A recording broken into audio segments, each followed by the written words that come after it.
Voilà, on a à nouveau le bonheur et la joie de se retrouver, Monsieur Ababou et moi. Bon, il est vrai que nous avons encore ce cours-là et encore un autre cours avant, je n'ose pas dire le mot. Bon, les vacances, c'est pas des vacances, c'est plutôt une petite période de repos qui va durer 3 semaines. On en reparlera bien sûr de camp à camp. Mais nous avons encore avec M. Ababou ce cours et encore un autre cours, pas la semaine prochaine, mais la semaine d'après. Et Bezrat Hashem, au mois de Elul, on va commencer une nouvelle série de cours qui durera très très très longtemps sur le Zohar HaGeoula, sur le Zohar de la délivrance. Et ça va être, je pense, une très très très grande surprise, autant pour nous que pour tous ceux qui écouteront ce cours. Aujourd'hui, je voudrais juste faire une petite introduction avant de céder la parole à notre très très cher ami. Comme je l'ai souvent expliqué dans de nombreux cours, et je suis bien sûr pas le seul à le dire, on vit dans un monde où aujourd'hui, on est de plus en plus conscient que tout ce qu'on voit n'est que l'extériorité de l'extériorité de l'extériorité, ça veut dire en vérité une vitrine qui n'a aucun sens. Et que la vraie réalité, elle est cachée à l'intérieur de ce que nos yeux nous montrent. Parce que nos yeux déforment tout. Nos yeux, n'oublions pas, sont de chair et de sang et ne nous montrent que ce qu'ils veulent et ce qu'ils peuvent nous montrer. Mais à l'intérieur de cette réalité, comme on le voit au niveau de la science, dont M. Ababou va parler aujourd'hui, il y a énormément d'énergie, de force. Toujours l'exemple idiot que je donne, on peut avec un portable parler avec quelqu'un en Amérique. Est-ce que quelqu'un voit toutes les énergies qui branchent les deux portables à des milliers de kilomètres de distance? Non, nos yeux ne le voient pas. Mais il n'y a pas que des énergies matérielles dans ce monde, des énergies cachées. Il y a aussi des énergies spirituelles, comme on en a souvent parlé, positives et négatives. Par exemple, la sorcellerie, telle qu'en parle la Torah, ce sont effectivement des énergies qui existent et qui détruisent le monde. Alors évidemment, pas tout le monde a la capacité et la possibilité de dévoiler ces énergies. De la même manière que du côté du bien, seuls les grands justes arrivent à dégager des énergies positives qui construisent le monde. Mais quoi qu'il en soit, dans ce monde, l'essentiel de la réalité est caché. Et je rajouterai juste une chose aussi, c'est pour ça que dans le couple, par exemple, l'homme, tel que l'expliquent nos maîtres, est la dimension visible, et la femme est censée être plus la dimension cachée, mais on le sait, qui est la plus grande force du couple, l'homme ou la femme? C'est la femme, bien évidemment, parce que justement, elle est cette dimension cachée. Et tout ce qui est caché a beaucoup plus de force que ce qui est dévoilé. Et donc, on doit s'habituer, je termine, aujourd'hui plus que jamais, surtout qu'au moment de la délivrance, on va avoir une telle découverte qu'on n'arrivera même plus à regarder un mur, on n'arrivera plus à regarder une voiture, tellement on aura le sentiment qu'on voit du mensonge et que toute la vraie réalité est derrière ce que nos yeux nous montrent. Et d'ailleurs, c'est ce qu'on dit d'ailleurs 2 fois par jour dans la prière. Arrêtez de suivre vos yeux, car vos yeux vous trompent. Dans le schéma Israël. Dans le schéma Israël, dans la prière la plus importante d'Israël depuis des millénaires. Et donc, voilà, je vais céder la parole à notre très très cher ami pour rentrer plus profondément dans ces détails de ce qu'est la véritable réalité. À vous la parole, cher ami. Bien, Rav, bonjour. Je suis toujours très très heureux de vous rencontrer. Permettez-moi, avant de rentrer dans ce sujet-là, de parler d'un de mes maîtres, qui s'appelle M. David Saada. Baruch Hashem, que Dieu le protège, que Dieu lui donne une longue vie. C'était l'ancien président du FSJU, Fonds social juif unifié. En France. En France, à Paris. Et depuis les années 2000-2005, il s'est mis à écrire, et notamment un certain nombre de livres qui font aujourd'hui, qui ont pignon sur rue aujourd'hui, comme par exemple Le Point intérieur ou La trace du Sinaï. Alors Le Point intérieur, c'est un livre qui va expliquer à travers la Kabbale, à travers les textes sacrés, y compris le Ramchal et tous les grands tzadikim, la paracha Shavua de la semaine. Mais la trace du Sinaï, c'est quand même quelque chose de très judicieux et très profond. Il s'agit de trouver quelle est l'essence même de l'antisémitisme, l'essence même de la judéophobie. Et dans ce livre-là, dont je vais citer un certain nombre de choses, Eh bien, il explique que dans cette judéophobie, il y a, si vous voulez, 3 phases. Il y a la phase de l'anti-Torah, il y a la phase de l'anti-peuple et la phase de l'anti-sionisme, de l'anti-terre. D'un côté, on est aujourd'hui anti-sioniste, comme auparavant, au temps, disons, post-biblique, on était anti-Torah. Juste pour confirmer ce que vous dites, Rachi explique que la source première dans la Torah, il le dit, je ne sais plus dans quel paracha, que la source première de l'antisémitisme, c'est l'anti-Dieu. Exactement. Ça veut dire que les antisémites ne veulent pas le vrai Dieu. C'est ça. Ils ne veulent pas un Dieu qui est associé à nous dans ce monde. Exactement. Et comme ils savent que la mission d'Israël est de dévoiler Dieu dans ce monde, étant contre Dieu, ils sont contre son envoyé qui est censé le dévoiler dans ce monde. Exactement. Évidemment, je montre le livre, je me permets de montrer le livre, d'accord, la trace du Sinaï, hein, ok. Et donc, dans ce livre-là, monsieur David Saada dit une chose grave que vous venez de dire d'ailleurs. Ce qui se passe, c'est qu'en fin de compte, il y a eu la faute d'Adam Arishon, il y a eu la faute du premier homme, et à partir de la fin, bon, on va pas y revenir, mais ce qui est très important de comprendre, c'est que dans cette faute, il y a eu, si vous voulez, un refoulement du désir, d'accord, vous voyez, d'être, du désir d'accomplir. C'est ce que la Torah dit, tu manges de cet arbre, tu meurs. Voilà, exactement. Ça veut dire que tu vas aspirer à la mort, exactement, même sur le plan idéologique, exactement, la séparation entre l'âme et le corps, exactement, la séparation entre le monde d'en haut et le monde d'en bas, exactement, et tu n'aspires plus à la vie, qui est l'union entre le monde d'en haut et le monde d'en bas. C'est ça. Donc il y a eu, si vous voulez, ce refoulement que les nations ont en elles, elles en souffrent beaucoup, Israël aussi, d'une manière inconsciente. Mais le travail d'Israël, la fonction d'Israël, c'est de réveiller ce désir premier, ce qu'on appelle le désir premier. Et ce réveil de désir premier, dit M. David Saada, n'est-ce pas, a été déjà compris par Freud. Freud, dans son livre Moïse et le monothéisme, bon, c'est un livre qui est complètement dépassé, les thèses sont presque saugrenues, mais ce que dit Freud par rapport à ça, c'est très juste. C'est le conflit oedipéen. C'est le combat contre le père. C'est le combat contre le père. C'est-à-dire, véritablement, les nations qui sont, entre guillemets, descendants de ce père, n'en veulent pas, veulent se libérer de leur père, c'est donc le complexe d'Oedipe. C'est la révolte de l'adolescence. Exactement. Notre monde vit dans l'adolescence, bien sûr, jusqu'à la délivrance finale, exactement, il va rentrer dans l'âge adulte. Absolument. Et il va reconnaître ses parents. Absolument. Alors, nous sommes encore dans l'adolescence, y compris Israël, bien entendu. Nous sommes encore dans l'adolescence. Donc, à partir de ce moment-là, ils ne veulent pas d'un peuple révélateur de leur propre manque, de leur propre insuffisance, de leur propre déstructuration. Donc, ça les rend quelque part complètement fous. Parce que, tout simplement, à chaque fois que ce peuple existe, il y a tout simplement en eux la capacité de comprendre leurs fautes. Ils n'en veulent pas. Donc on remet en cause toute leur inconscience. Bien que les Juifs et leur vécu authentiques sont minoritaires dans chaque génération, et Dieu sait qu'on le sait, il suffit d'étudier le Nar, la Bible, pour voir que dans chaque génération, il n'y avait que quelques centaines de justes parmi tout le peuple d'Israël. Aujourd'hui, il y en a encore moins que ça. Mais malgré tout, en vérité, on pourrait dire les vrais messagers d'Hachem, et ce qui dérange les antisémites, et pour ça ils s'attaquent à tout Israël, parce qu'ils ne savent pas repérer qui sont les vrais, qui ne sont pas les vrais. Exactement. C'est parce que dans chaque génération, comme le Baal Shem Tov, comme Rabbi Nachman de Breslev, comme le Rabbi Lubavitch ou d'autres, il y a toujours eu des messagers du Dieu authentique qui dérangent l'humanité tout entière. Absolument. Absolument. Alors regardez, une première citation à la page 110 de ce livre, La trace du Sinaï. Regardez. L'histoire est un processus de libération spirituelle. Un processus dans lequel l'engagement actif de l'homme est requis. Actif.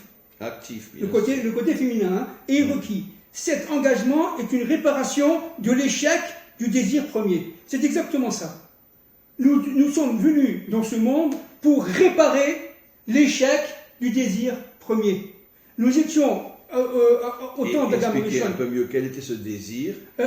L'union entre l'âme et le corps. Mais bien sûr, le désir. De la mort. Mais évidemment, que dit le Harizal? Que dit le Harizal? Betsal mot, c'est Betsalem Vav. Le ribour. C'est le ribour. C'est le Vav à ribour. D'accord? C'est-à-dire qu'il a séparé le Vav de Betsalmo. Et à partir de ce moment-là, c'est Betsalem Vav. C'est d'ailleurs la raison pour laquelle Rashi explique que Yaakov Avinu, c'est une métaphore, a volé le Vav de Eliyahu. Exact. Et il lui a dit, je ne te le redonnerai que quand tu amèneras la délivrance. Oui, exactement. Le Vav est le symbole de la délivrance. Absolument. Puisque en hébreu, le Vav fait allusion à l'unité des contraires. Ben oui, mais ce sont les 6 jours de la création. Ce sont les 6 jours de la création.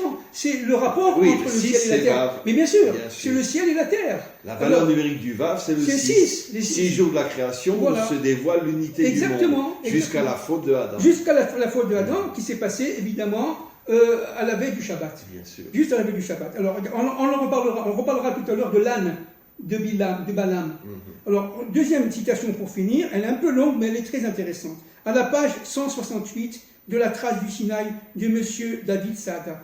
La répulsion d'Israël est produite au sein même de l'inconscient collectif des nations par les forces négatives qui tentent de préserver l'asservissement qu'elles font subir aux étincelles de sainteté. Même dans leur propre peuple. Absolument, absolument. Mais c'est ce qu'on veut aujourd'hui avec la mondialisation. Ils veulent en aucun cas que les peuples se réveillent. Ils veulent nous rendre des moutons, ils veulent nous rendre des esclaves. Excusez-moi, je continue. La source profonde de la judéophobie est cette opposition des forces négatives à la libération du désir premier. Qu'est-ce que ça veut dire le désir premier en un mot? C'est-à-dire, enfin, dans le désir de servir Hachem, le désir de concrétiser sa volonté. Hachem de connecter, oui, servir Hachem, qu'est-ce que ça veut dire? Ça veut dire de le connecter, de le révéler dans ce monde, de le révéler dans ce monde, dans le monde de la matière. Alors, à la libération du désir premier, le don de la Torah attire les étincelles de sainteté, mais en même temps suscite l'opposition acharnée des forces négatives à cette libération. On a reçu ça au mont Sinaï. Sinaï, tout le monde sait ça, ça veut dire aussi Sina qui veut dire haine. La haine. À partir du moment où on a reçu la Torah, les dirigeants des nations ont poussé les nations à nous haïr. Exactement. Car le mot Sinaï veut dire aussi la haine. Exactement. On reçoit le bien d'un côté et l'explosion de la haine. Exactement. C'est par la rencontre des inconscients collectifs d'Israël et des nations que sont produits aussi bien le désir de délivrance, des étincelles de sainteté, que la réaction des forces négatives pour préserver leur emprise sur elles. Ça, c'est très important. C'est-à-dire qu'en fin de compte, par l'antisémitisme, par la haine, par la déstructuration, j'allais dire aujourd'hui, par le fait que les élites puissent dominer le monde, eh bien, ça va réveiller les forces du bien qui sont dans l'humanité. Ça va réveiller des gens qui, aujourd'hui, normalement, étaient endormis de siècle en siècle, de millénaire en millénaire. À la fin des temps de l'histoire, ils vont être complètement réveillés par cette étincelle de lumière qui est en eux, n'est-ce pas? Ces mondes supérieurs qui sont en eux. Qui a besoin d'être écrasés pour se réveiller. Exactement, comme on l'a dit la semaine dernière, qui a besoin d'être écrasée, soumise, pour se réveiller. Et c'est exactement, c'est-à-dire qu'en fin de compte, grâce aux antisémites, il y aura le Mashiach ben David. Si on est là, c'est que grâce à eux. Voilà. Moi, je dis toujours, excusez-moi, bravo les antisémites. Sans vous, ça fait longtemps qu'on aurait disparu. Exactement. Merci, continuez à nous haïr, car comme ça, grâce à vous, on traverse l'histoire. C'est ça, parce que plus ils nous haïssent, et plus on se réveille. En 45, on sort d'Auschwitz, en 43, on renaît sur notre terre. Vous comprenez, dans le sel dont on a parlé la semaine dernière avec Elisha, c'est exactement ça. Bien sûr. C'est-à-dire, en fin de compte, l'antisémitisme, qu'est-ce qu'il fait? Il met du sel dans le sel, mais il va tout simplement résolver le mal du monde. Il va faire guérir le monde. Bien sûr. Et c'est-à-dire qu'en fin de compte, du mal sur le bien. C'est comme un vaccin. Et c'est exactement. À part celui du Corona. C'est comme un vaccin. C'est le mal. On prend du mal pour soigner. Exactement. Donc les antisémites sont le mal qui soigne Israël. Exactement. L'antisémitisme, qu'est-ce que c'est? Évidemment, tout ça c'est envoyé par Hachem. C'est-à-dire de la malédiction sur la bénédiction. Ils veulent nous maudire. Puis c'est Bilam. Ils voulaient maudire. Et ça s'est transformé en bénédiction. Exactement, c'est Bilam. Alors attendez, je finis, on parle de Bilam. L'attraction et la répulsion, regardez, l'attraction et la répulsion ont une même cause. L'effet du don de la Torah, ce que lui appelle la trace du Sinaï. C'est quoi la trace du Sinaï? C'est le fait véritablement d'avoir été connecté à Dieu pour recevoir la Torah. Et c'est ce qui va se passer aujourd'hui avec la Torah de la délivrance, les premières tables de la loi. Il va falloir se connecter à Dieu, mais ils n'en veulent pas. Alors qu'est-ce qu'ils font? Ils veulent absolument nous rendre esclaves. Bien sûr. Et en Israël, ça marche. Eh bien, en Israël, mais malheureusement dans le monde entier, sur les deux composantes de l'inconscient collectif des nations. Au sein d'une même civilisation, l'attirance pour Israël vient des étincelles de sainteté et la répulsion des forces négatives. Fin de citation, Monsieur David Saada, qui est un de mes maîtres d'ailleurs. Voilà. Alors, revenons maintenant, Rav, à Balaam. En hébreu, on dit Bilam, en français, on dit Balaam. Balaam, évidemment, représente pour nous les forces négatives par excellence. Il vivait dans le monde, certes... D'ailleurs, nos maîtres le disent, il a le niveau de Moshe, oui, mais dans le mal. J'allais dire, exactement. Il est au même niveau que Moshe, mais dans le mal. Oui, je vais encore plus loin que ça, si je peux me permettre. En fin de compte, c'est une même âme, Moshe et Bilam, mais dédoublée. Une pour le bien, une pour le mal. C'est écrit dans le Zohar. Maria Kadosh dit que les deux viennent de Havel. C'est ça. Moshe le bon côté de Havel, Bilam le mauvais côté. Mais c'était deux parties qui étaient dans la même âme. Absolument. Donc ils viennent de la même âme. Ils viennent de la même âme, mais qui a été dédoublée, une du côté du mal, Bilam, Balaam, et l'autre du côté du bien, Moshe. Alors, regardez, c'est très intéressant. D'où vient l'âne de Bilam? L'âne de Bilam, bon, tout le monde sait ça, mais c'est écrit dans le Zohar, c'est extraordinaire dans les Pirkei d'Eliezer. C'est un commentaire du Zohar aussi. Eh bien, d'où vient l'âne? L'âne a été créé avant le Shabbat. L'âne a été créé avant le Shabbat de Bereshit, de la création. On le retrouve chez Abraham, lorsqu'il va faire la Al-Qeda, lorsqu'il va vouloir sacrifier son fils. Il prend son âne. Le matin, etc. Comme Bilam d'ailleurs, il prend son âne le matin. On le retrouve chez Moshe. Bravo. Non, attendez, excusez-moi. Il prend son âne pour retourner en Égypte. Oui, absolument, excusez-moi. On le retrouve, 2 minutes. D'Abraham, on le retrouve chez Yaakov.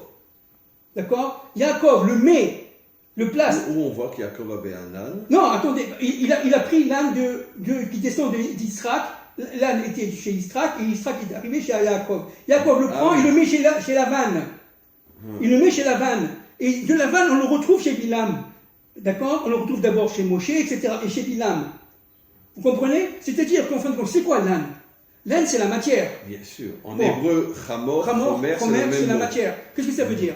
Ça veut dire que autant que Bilam est issu de la matière, la plus crasseuse, puisqu'il aimait l'argent, il aimait la sexualité, l'homosexualité, il allait avec son ânesse. Mais surtout, n'est-ce pas, et comme Moshe, il venait de ce monde-ci. Mais Bilam utilisait les forces pour pouvoir véritablement, maudire Israël. C'est la différence entre Moshe qui chevauche son âne et Bilam qui couche avec son âne. C'est ça. Ça veut dire que Bilam est au niveau de la matière et Moshe est au-dessus de la matière. Exactement. Attention, au-dessus, pas détaché de la matière, mais il se sert de la matière pour avancer. Bien sûr. Moshe, c'est un combattant de ce monde-ci. Il vivait complètement dans ce monde-ci. Mais il était dans ce monde-ci, c'était un parfait vague. Mais il était connecté complètement à l'au-delà, à l'absolu, à Kadosh Baruch Hu. Il recevait les autres, il les accomplissait. Mais tout le problème, c'est que les Bnei Israël, eux, n'étaient pas arrivés au temps de Moshe, au niveau de Moshe. Donc ils ne comprenaient pas Moshe. Moshe est resté, par exemple, 19 ans à Kadesh Barnea.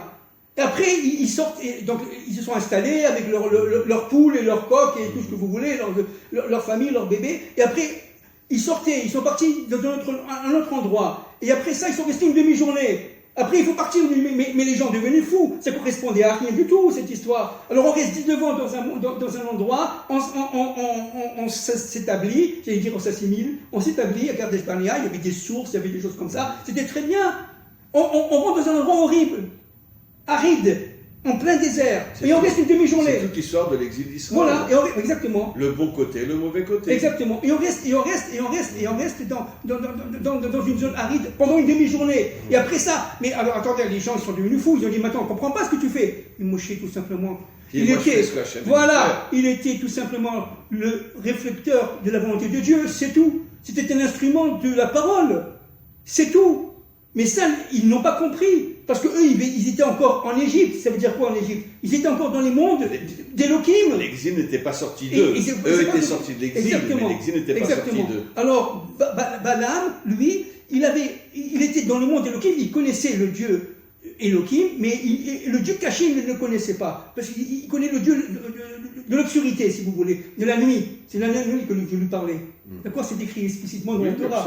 Dans la nuit. Donc, il connaît le Dieu de l'obscurité, c'est-à-dire le Dieu de toutes les sciences physiques et ésotériques qui étaient dans ce monde. D'ailleurs, le mot Elohim en hébreu a pour valeur numérique la nature. La nature, 84. Absolument. D'accord? 84, la nature, Ateva. Ateva, pour dire que le Dieu Elohim se cache dans la nature. Exactement. Et donc Bilam pensait tout simplement communiquer avec le Dieu réel, le Dieu d'Israël. En fin de compte, il ne connaissait pas le Dieu qui était caché derrière ça. Bien sûr.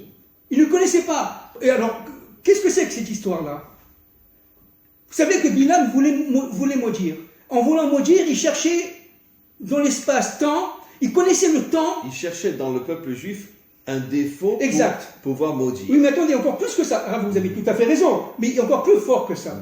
Il se connaissait, disent les Ramim, disent les maîtres des secrets, il connaissait le temps, le moment où Dieu était en colère. Bon, une fois par jour, disent les Ramim, Dieu est en colère. Qu'est-ce que ça veut dire? Ça veut dire qu'une fois par jour, il est dans le djinn. Mais à partir de ce moment-là, il rentre dans ce djinn, mais à ce moment-là... Pour le retourner contre Israël. Attendez, j'ai pas fini. Excusez-moi. Pour le retourner dans Israël, mais ce djinn-là, il faut, pour qu'il fonctionne, il faut qu'il soit dans un espace déterminé. C'est-à-dire qu'il avait qu'un œil, l'œil droit était borgne, il voyait que l'œil gauche, c'est-à-dire le cerveau gauche. D'accord? Et le côté gauche, dans la Torah, fait allusion à toute la rigueur et la méchanceté. Bien entendu. D'accord? Les gauchistes. Non, donc, ils se montrent comme très gentils. Oui, c'est ça. C'est ça. Alors, donc, il cherchait une langue d'attaque. Pourquoi? Parce que en trouvant notre d'attaque et en interférant, en reliant le temps et l'espace, il formait une force, vous voyez, par sa pensée, il reliait la force du cœur et les forces de la pensée, mais pour le mal, non pas pour le bien. Moshe faisait pour le bien, mais lui il faisait pour le mal. Mais ça s'est jamais fait. Pourquoi? Parce que Dieu n'a jamais été, pendant le temps où il cherchait tout simplement à maudire Israël, n'a jamais été en colère. Donc il ne pouvait pas trouver l'espace. Alors qu'est-ce qui se passe?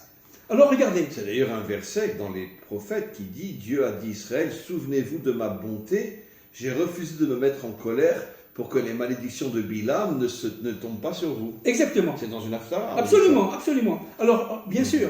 Et regardez, quelque chose d'extraordinaire. Aujourd'hui, on parle du monde des sciences. Par exemple, la physique quantique. Aujourd'hui, on est dans un monde physique. On est d'accord? Matériel, physique. Il y a des lois. Si je prends ce livre, je le lâche, il tombe. D'accord? Bien. Mais en physique quantique, ça veut dire, c'est quoi la physique quantique? C'est l'ensemble des sciences qui correspond aux minuscules, aux protons, et à l'infiniment petit. Mais dans l'infiniment petit, les lois de la nature ne sont plus de mise. C'est-à-dire qu'un proton, il peut à la fois faire au même moment 2000 km et 1000 km. Chose qui, pour nous, est en dehors de l'entendement.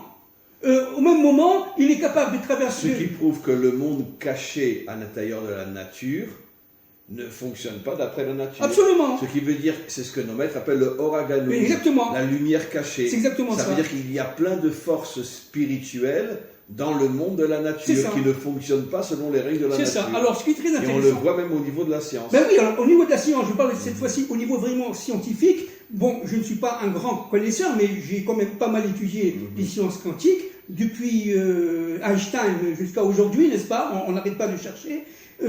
Que disait par exemple Einstein? Il disait, mais vous ne voyez pas qu'il y a Dieu derrière tout ça? Ça, c'était Einstein. Et ce qui est très intéressant de comprendre, c'est qu'en fin de compte, ce proton, ou cet infiniment petit, cet atome infiniment petit, n'est-ce pas, qui n'avait pas les règles qu'on connaît nous. Il était capable à la fois de tourner autour d'un cercle, point par point, et de faire le cercle en même temps. Vous comprenez? Ça veut dire qu'on est en dehors du temps de l'espace. Deux choses contraires. Exactement. Deux choses contraires. Ce qui correspond dans les sphirotes à la sphère de Tiferet. Oui, exactement. Qui est l'union des contraires. C'est exactement ça. Absolument. C'est exactement ça. Et la force de Yaakov, ça a été de la réunir. délivrance dépend de notre ça. capacité de dévoiler Voilà. Justement, l'intériorité de la nature qui correspond à la sphira de C'est Tiferet. exactement ça. L'union des contraires. L'union des contraires. Alors évidemment, ça s'appelle le champ quantique. Alors nous sommes tous, nous, si vous voulez, des formes, de la matière, mais en fait, au temps du Mashiach ben David, on comprendra exactement que nous sommes tout simplement, comme un mot de la Torah, des forces cristallisées en matière. C'est-à-dire des énergies cristallisées qui prennent la forme d'une matière. Au niveau de notre extériorité. Oui. Mais quand on va arriver à pénétrer notre mais intériorité, Bien sûr. On va être au-dessus de la nature. Bien sûr. On va être complètement. Pourquoi? Parce qu'on va intégrer les autres mondes. On va intégrer les autres mondes. Quelqu'un qui, si vous voulez, quelqu'un qui passe de ce monde-ci à l'autre monde, comme on dit qu'il meurt, ça veut rien dire, mais enfin qu'il meurt. Qu'est-ce que ça veut dire? Il passe d'un monde à un autre. Évidemment. Mais dans les autres mondes, ils sont où? Et c'est ça la force. C'est qu'ils sont dans notre monde. Mais seulement dans notre monde, on ne le voit pas. Pourquoi? Parce qu'on n'a que des yeux. De chair. De chair. Alors vous avez le champ. Oui. Alors qu'est-ce que c'est qu'un champ quantique? C'est d'une manière extrêmement synthétique. C'est en fin de compte un ensemble d'énergie, de forces, qui se relient les unes par rapport aux autres, regardez, comme les champs neuronales, les neurones, et qui, à partir de ce moment-là, forment une force incommensurable.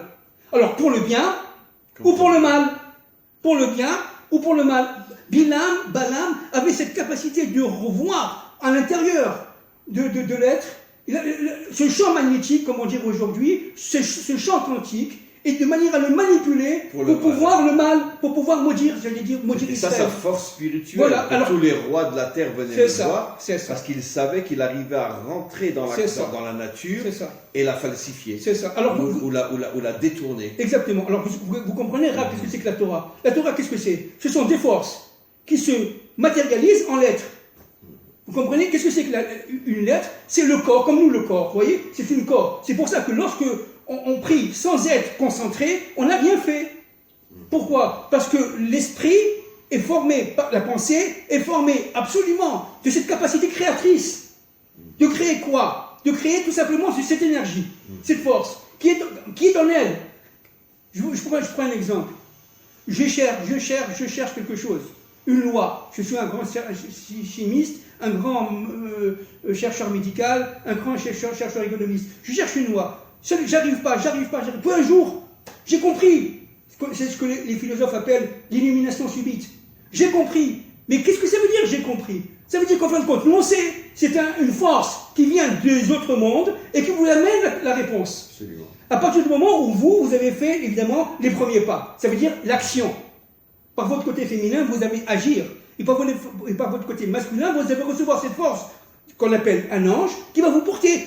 J'ai compris, c'est ça. C'est d'ailleurs pour ça que les secrets de la Torah s'appellent Kabbalah, voilà. qui signifie je reçois. Voilà. Et en réalité, c'est vrai dans tous les domaines. Absolument. Bon, le savant orgueilleux va dire j'ai découvert. T'as rien découvert du tout. Exactement. Tu t'es préparé à être le réceptacle de quelque chose qui vient complètement au-dessus de toi. Exactement, absolument. Et après, tu te l'appropries. Absolument. Voilà. C'est exactement ça. Et c'est-à-dire, cette révolution industrielle, cette révolution, y compris pour la révolution française et tout ça, qu'est-ce que c'est? C'est en fin de compte un réceptacle qui fait que, véritablement, le temps est arrivé pour dévoiler un certain nombre de choses, au niveau politique, au niveau social, dans le bien comme dans le mal.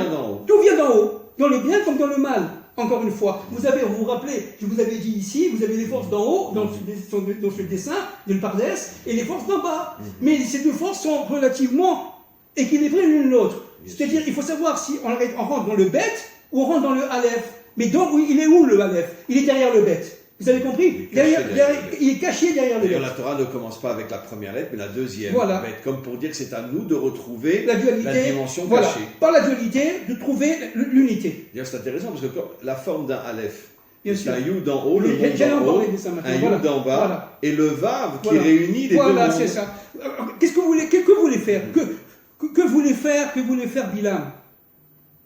Attirer les filles de Moab pour que les hommes d'Israël puissent aller avec elles. Qu'est-ce que ça veut dire? Excusez-moi, je demande pardon à tout le monde parce que je suis quelqu'un qui essaie d'être très pudique. Mais excusez-moi, c'est quoi un spermatozoïde? C'est un Yud. C'est la forme d'un Yud.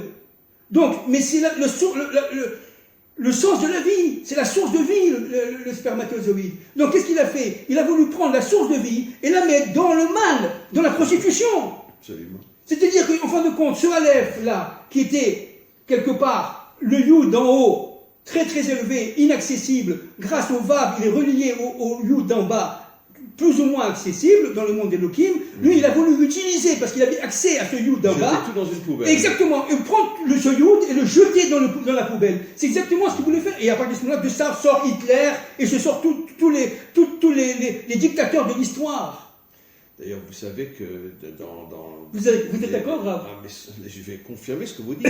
Les maîtres des secrets, j'ai déjà fait plusieurs cours sur ce sujet-là, les maîtres des secrets disent que tous les grands criminels de l'histoire sont produits par les réunions, par les unions sexuelles impures. C'est ça. Qui dégagent des énergies. Exactement. Qui après se retrouvent dans des corps qui ont une apparence humaine, mais qui ne sont bien sûr pas des descendants de Adam, comme Hitler, comme etc.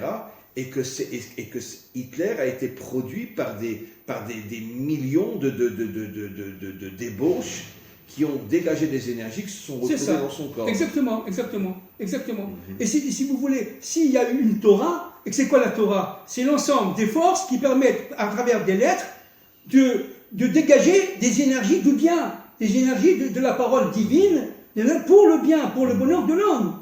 Alors, vous avez, après le veau d'or, vous avez compris que c'est le veau d'or, c'est la débauche. En fait, c'est la débauche.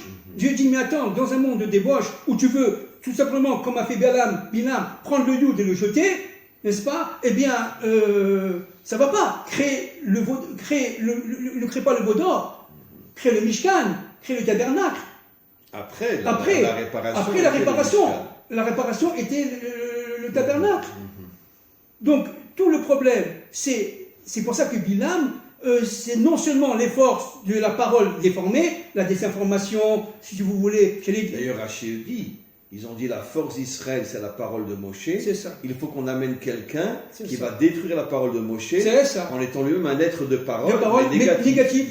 La désinformation, la propagande, le nazisme, que disait Goebbels, tout le monde connaît ça, n'est-ce pas? Une chose fausse, répète-la 10 fois, 50 fois, elle deviendra juste pour le monde, pour la majorité. Ça, les médias, c'est des spécialistes. Mais ce sont des spécialistes. Et d'où viennent, quelle est l'essence de les forces des médias aujourd'hui? Et depuis, on peut dire toujours, quelle est la force des médias? C'est Bilam. Bien sûr. C'est Bilam. Et d'ailleurs, nos maîtres nous disent dans le Talmud, Bilam, c'est la congrégation de Bli'am. Exactement. Je ne veux pas de peuple. Exact. Le nouvel ordre mondial. Exactement. Toute l'humanité réunie voilà. dans un magma de mélange. Il n'y a plus de nation, il n'y a plus de peuple, il n'y a plus d'histoire. Il n'y a plus de famille. Il n'y a plus de famille. C'est exactement ce qu'a voulu faire Bilam. Il a voulu détruire le microcosme social qu'est la famille. C'est pour ça qu'il couchait avec son index. Bien sûr. Il n'était pas marié, qu'il n'avait pas d'enfant. Absolument. Il n'avait pas d'enfant, il n'était pas marié. D'ailleurs, entre parenthèses, il a été tué par Pinchas. N'oublions pas, c'est très important. Pinchas, qui était quelque part cette force d'Eli Walavi, bon, évidemment, qui descend. Il s'est réincarné dans Eliyahu Hanavi. Donc Pinchas, c'est le libérateur. Absolument. C'est lui qui vient préparer le terrain de la délivrance. Mais c'est lui qui va rentrer dans l'âme du Mashiach pour pouvoir sauver l'humanité. Absolument. En disant ça suffit, c'est le daï de l'histoire. C'est Eliyahu Hanavi qui va dire daï, arrêtons, ça suffit, on va à la catastrophe. Pinchas se réincarne dans le Mashiach. Mais bien sûr. Le Kadosh le dit clairement. Oui, bien sûr. Il le dit clairement dans Parashat Pinchas. Bien sûr. Que Pinchas est le Mashiach. Bien sûr. Donc, ce qu'il faut comprendre, et ça c'est très très très important, c'est que l'antisémite, non seulement il va, si vous voulez, provoquer la délivrance, mais lui-même, il va s'autodétruire. Bien sûr. Il va s'autodétruire parce que tout simplement, plus il se bat contre Dieu, parce qu'évidemment, comme on l'a dit, c'est un combat contre Dieu, nous ne sommes que des intermédiaires, que des instruments, que des intercesseurs. Mais eux, leur but, c'est ils ne veulent pas de revenir, comme dit le Rav David Saada, au temps du désir. Premier. C'est Nimrod qui a fait la tour de Babel, comme pour dire à Hachem, nous on monte le plus haut possible, et toi tu restes tout en haut, et tu nous laisses tranquille. Tu laisses tranquille. Ok, donc on revient à la Révolution française, etc. Mais ce qui est extraordinaire, c'est de Balak descend, route. C'est fou. De Balak descend, route, ça veut dire de quelqu'un complètement... Et qui c'est Balak?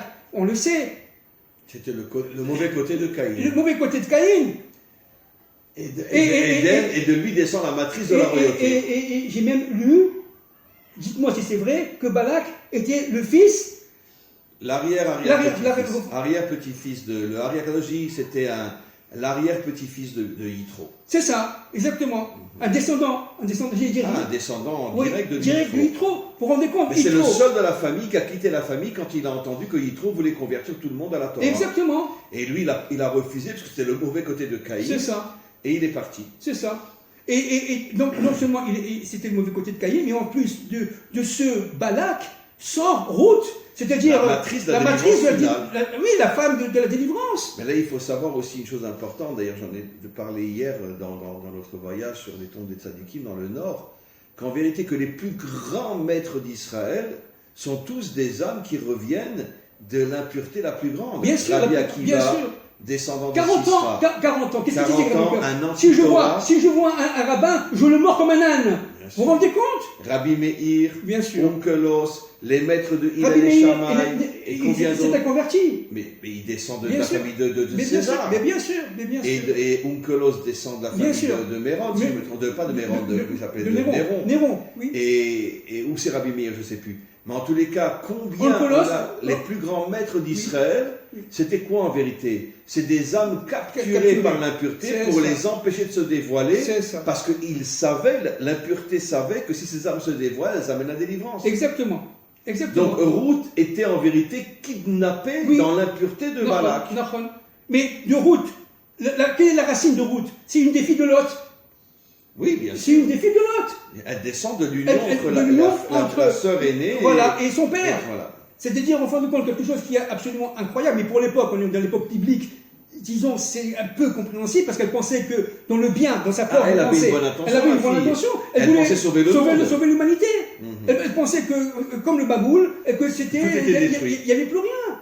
Donc, de cette d'ailleurs, il y a une marloquette entre les Harabim, de ce monde-là, de la fille de Lot, sort évidemment Ruth. Oui, parce que sa pensée était constructrice. Et de là est sortie la matrice de la reconstruction du monde. C'est pour ça que dans le champ quantique, je reviens un peu à la physique d'aujourd'hui, dans le champ quantique, il faut être positif.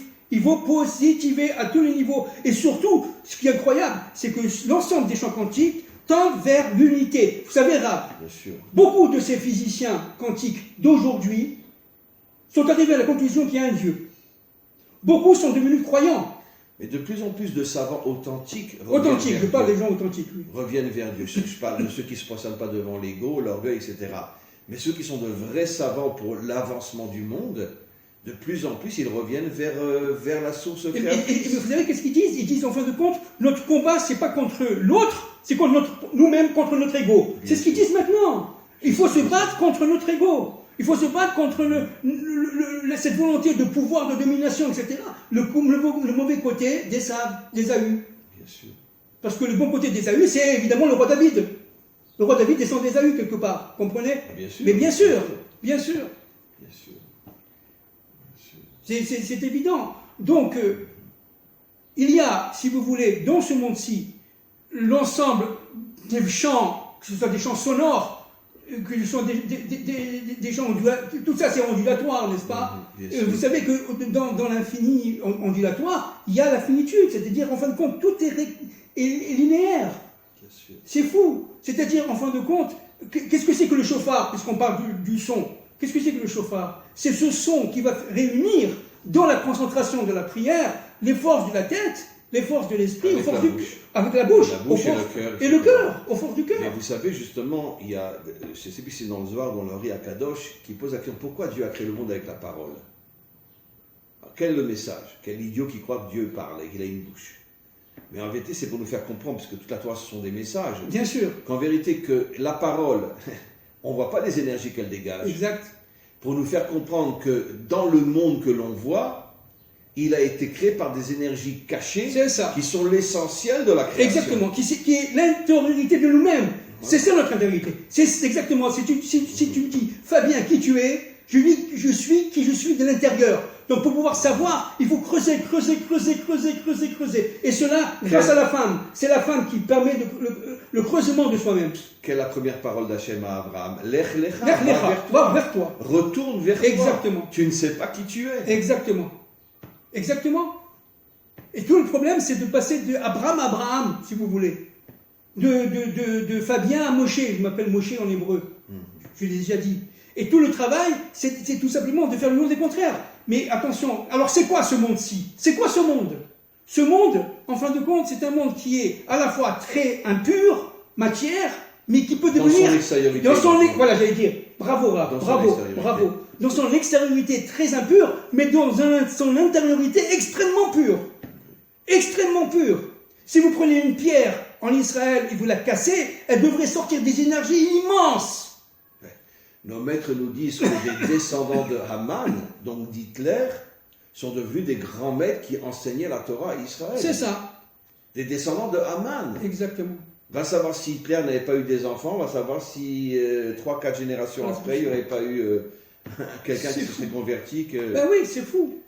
Alors pour finir, pas parce que Hitler était bon, mais parce que les âmes pures tombent prisonnières dans l'impureté. Et c'est ce qu'a dit le David Saada, c'est ce que disent les kabbalistes, n'est-ce pas? Tout le problème à nous. Alors quel est le travail d'Israël? C'est de révéler les étincelles cachées dans l'impureté. Nos maîtres nous disent que la raison profonde, dans le Talmud, la raison profonde de l'exil, de nous éparpiller aux quatre coins de la terre, c'est pour aller récupérer toutes les étincelles saintes perdues dans l'impureté. Exactement. C'est exactement dans le Talmud. Exactement. Alors maintenant, pour revenir à ce couple fort formidable, Israël-Universel, l'Universel doit faire son travail qu'a fait Israël au fil des temps, de décanter sa propre impureté, dans une souffrance, avec le sel, comme on l'a dit la semaine dernière, n'est-ce pas, qui fait que véritablement l'humanité puisse retrouver son Dieu, en enlevant toutes les scories, toutes les impuretés extérieures, qui sont d'ailleurs, encore une fois, même pour l'humanité, extérieures. Alors les gens qui vivent dans l'extériorité, qui ne connaissent pas leur intériorité, qui n'auront pas fait ce travail extérieur-intérieur, eh bien, à partir de ce moment-là, qu'est-ce qui va se passer? Il va se passer tout simplement l'implosion et le suicide de ces âmes-là. Elles ne seront plus capables de faire l'union de leur propre contraire, parce qu'elles ne connaîtront pas une partie d'elles-mêmes qui est l'intériorité. Vous savez que tout ce cours-là résumé en un enseignement de nos maîtres, avant la faute, les habits de Adam étaient côte-note or, exactement, des habits de lumière, exactement, donc l'intériorité. C'est ça. Même l'extériorité était éliminée par l'intérieur. Voilà, et après, c'est du côte-note or, avec un haïn, ça veut dire la peau. La peau. Ça veut dire on est passé de l'intériorité à l'extériorité. C'est ça la faute de Adam. Or, lumière, c'est avec un Aleph. Oui. C'est ça. On passe le Aleph au Aïn. Voilà. Oui, le Aïn, c'est quoi? C'est 70. C'est-à-dire, en fin de compte, les nations représentent cette extériorité. Et l'intériorité, c'est Israël. Jusqu'au réveil de la délivrance. Jusqu'au réveil de la délivrance finale. D'où le Aïn de Or, ça veut dire la lumière, la peau, et le Aleph de Or, qui veut dire la lumière. La lumière, tout le travail, et l'unité. Le Aleph, voilà. C'est l'unité entre le monde d'en haut et le monde d'en bas. Vous avez compris ce qu'a voulu faire Balaam. Il a voulu tout simplement dissocier le Yud du bas au d'en haut et le jeter, comme vous dites tout à l'heure, à la poubelle. De manière à ce qu'il n'y ait plus jamais la jonction entre le Haïn et le Aleph. De manière à ce que l'habit d'Adam Rishon soit toujours une habit de peau et non pas une habit de lumière. Et c'est ça. Donc le Mashiach, c'est quoi? C'est à partir lui aussi viendra sur un âne. Mais bien sûr. Mais c'est le même âme. Oui. C'est le même âme qui revient. Oui. C'est le même âme. Parce au niveau du sens profond, c'est l'âme d'Abraham, c'est l'âme de Bilham, c'est l'âme de David, c'est l'âme de Moshe, pardon. C'est l'âme du Mashiach. C'est ça. Ça veut dire comment tu gères la matière. C'est exactement ça. Est-ce que tu vis avec, c'est ça, ou tu t'en sers pour avancer? C'est ça. Voilà, c'est pour ça que le chauffard joue un rôle très important pour le réveil. On va bientôt passer au mois des Louls. Donc c'est la tchouva, comme on dit la tchouva. Mais sans tchouva, il n'y a pas de résurrection des morts. Il n'y a pas de résurrection des mondes. C'est pas possible. La tchouva, c'est cette force qui permet, grâce au son du chauffard, n'est-ce pas, de se réveiller et de comprendre qui on est à l'intérieur de nous-mêmes. Absolument. Donc il faut faire l'union entre l'extériorité, et ça, le sacre, on l'a vu. C'est pour ça qu'il a pris l'extériorité de la femme, pour pouvoir pénétrer l'extériorité de la femme étant, en fin de compte, les nations, et l'intériorité étant jusqu'à la fin du temps, d'ailleurs, le verset Israël. Il est arrivé à la faire tomber dans l'extériorité quand elle a vu l'arbre, Ta'ava le'enaïm, le désir des yeux. C'est exactement ça. Ça veut dire le désir de l'extériorité. C'est ça. Et ça, c'est le Nachash qui l'a fait tomber dans l'extériorité. Mais vous avez compris. C'est pour ça que Balaam n'avait qu'un œil. et il n'avait pas les deux yeux. Ça veut dire non seulement il n'avait pas les deux yeux, Parce mais que en dans le plus il y a sens une profond, les deux yeux, les deux bras, les deux jambes, les deux narines représentent l'extériorité et l'intériorité. C'est ça. Le côté droit, c'est l'intériorité. Exact. Le côté gauche, l'extériorité. Exactement. C'est pour ça que dans tout notre corps, C'est exactement. on est doublé. C'est exactement ça. Pour nous montrer que le corps, l'être authentique, il unit l'intériorité Voilà. et l'extériorité. Exactement. Le Et bras puis gauche. là, on n'avait que le côté Et gauche, il n'avait que le côté gauche. que le côté C'est extérieur. que le côté extérieur.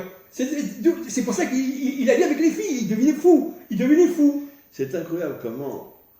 C'est pour ça que nos maîtres nous disent que lorsque la Torah a été traduite pour la première fois, une obscurité plus grande que la faute du veau d'or est tombée dans le monde et elle ne cesse d'augmenter selon les nouvelles traductions. Parce que toutes les traductions, c'est les plus grandes falsifications de la Torah. Pourquoi ? Bien sûr. Parce que seul celui qui connaît les secrets de l'hébreu peut arriver à comprendre, ne serait-ce qu'une partie de tous les messages cachés, infinis, qui sont cachés derrière les lettres hébraïques, derrière les phrases hébraïques. Mais quand je lis un verset en français, Exact. comment voulez-vous que je puisse recevoir le vrai message de la Torah ? Bien sûr. C'est impossible. Bien sûr. C'est On parle impossible. de Dieu, on ne parle pas d'Elohim et du Kivavke, on parle de Dieu, par exemple. Alors qu'en fin de compte, à l'intérieur des attributs d'Elohim, vous avez toute une infinité d'attributs divins qui font que véritablement Dieu est partout. Non seulement il est partout, mais il les dirige tout. Et dans ce monde du libre arbitre, où tout le monde a la capacité de dire non ou de dire oui, et bien dans ce monde-là, il y a un plan caché qui fait qu'il y a une direction de l'histoire, il y a une direction de notre propre histoire individuelle comme collective, qui fait qu'en fin de compte, malgré, j'allais dire, entre guillemets, notre libre arbitre, il y a un sens profond de l'histoire, directeur, de manière à ce que tous ces chants, chants quantiques, chants sonores, chants ondulatoires, tout ce que vous voulez, n'est-ce pas, vont dans un même sens, la connaissance du Dieu un mais de l'histoire. D'ailleurs, le Zohar dit que la source profonde et authentique du libre arbitre, c'est le choix entre c'est Dieu qui dirige le monde ou c'est moi qui dirige le monde. Exactement. C'est Voilà. ça le vrai libre Vous avez arbitre. touché le point le plus fondamental, Rab. Est-ce que c'est lui ou c'est moi? C'est exactement ça. C'est la racine du libre arbitre. C'est exactement ça. Rab. Et du choix, C'est ça. toutes les conséquences positives Voilà. ou négatives. Et négatives. Exactement. C'est l'arbre de la connaissance du bien et du mal. C'est ça, Où exactement. nous sommes exactement libres. Exact. N'est-ce Puisque pas le Zohar dit que l'arbre de la connaissance du bien et du mal, c'est la malchoute. Nahon. Est-ce que la malchoute est à lui Voilà, ou elle est voilà à moi. C'est exactement Le bien ça. et le mal. Exactement ça. Voilà. C'est exactement ça. Donc notre travail à nous, c'est de dire que la Malchut, elle n'est pas à nous, elle est à lui. Et c'est d'ailleurs c'est tout le but de la délivrance finale. D'ailleurs, entre parenthèses, le Mashiach ne s'en prendra jamais pour un roi. Il fera sa fonction, il s'en va, c'est tout. Mais putain, C'est tout. tous les imbéciles croient qu'il va s'asseoir sur un trône avec une couronne Avec sur une la couronne tête. sur la tête, etc. N'importe C'est pas ça quoi. du tout. Dès qu'il aura réalisé sa mission de reconnecter le monde à Hachem, Voilà. il disparaît Il disparaît et complètement. personne ne saura Nahon. plus où il est. Nahon. Mais c'est comme Moshe, il est mort au Mont Nebo. Et personne ne sait où il est. On sait, personne ne sait. Exactement, Mais c'est bravo. comme Moshe. Parce que Exactement. qu'est-ce que c'est le Mashiach? C'est Moshe qui revient, qui va devenir Adam. Ah, d'ailleurs, nos maîtres de Zohar dit que Moshe se trouve dans chaque génération, Exact. mais personne ne sait qui il est Exactement. et où il est. Exactement. C'est-à-dire que le vrai juste, c'est qui? C'est pas celui qui dit et moi. Exact. Le vrai juste, c'est celui qui s'efface C'est ça. pour mettre en avance Hachem. C'est ça. Ça, c'est le juste C'est authentique. exactement ça. Donc c'est quelque chose Donc de le fabuleux. Mashiach, qu'on ne s'attende pas à ce qu'il s'assoie sur un trône avec une pizza, une couronne sur C'est la tête. certainement pas le Père Noël. Non, C'est certainement tout. C'est pas ça du tout. pas. Non, c'est l'anticulte de l'homme par excellence. C'est exactement ça. Voilà.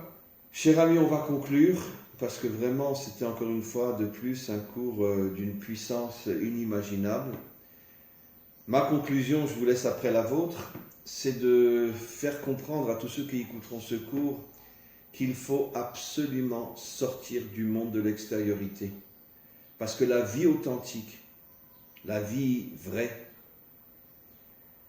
et surtout la capacité de sentir pourquoi on existe, c'est uniquement pour ceux qui sont capables de fermer les yeux sur l'extériorité et d'ouvrir les yeux spirituels sur l'intériorité. Et là, on devient un homme authentique. Exactement. Et ça sera ça le réveil de la délivrance. Alors, pour finir et pour compléter tout ce que vous dites, qui est absolument juste, Rav, c'est qu'en fin de compte, le Mashiach va se servir de ces forces positives, de ces champs quantiques, comme on dit, ces champs d'attraction énergétique, qui vont dans un sens mais on parle du bon côté de ces forces-là, celles qui sont optimistes, celles qui cherchent la vérité vraie, qui cherchent ce qu'on appelle en hébreu le émet.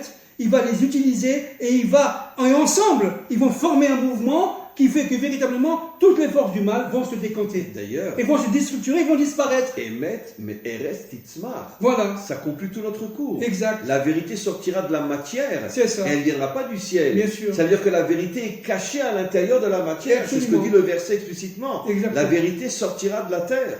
Non seulement la vérité sortira de la terre, mais Dieu est à l'intérieur de la terre dans toutes ses dimensions, mais cachées, complètement cachées. Merci beaucoup. Et on se retrouve pour le dernier cours, pas la semaine prochaine, la semaine d'après.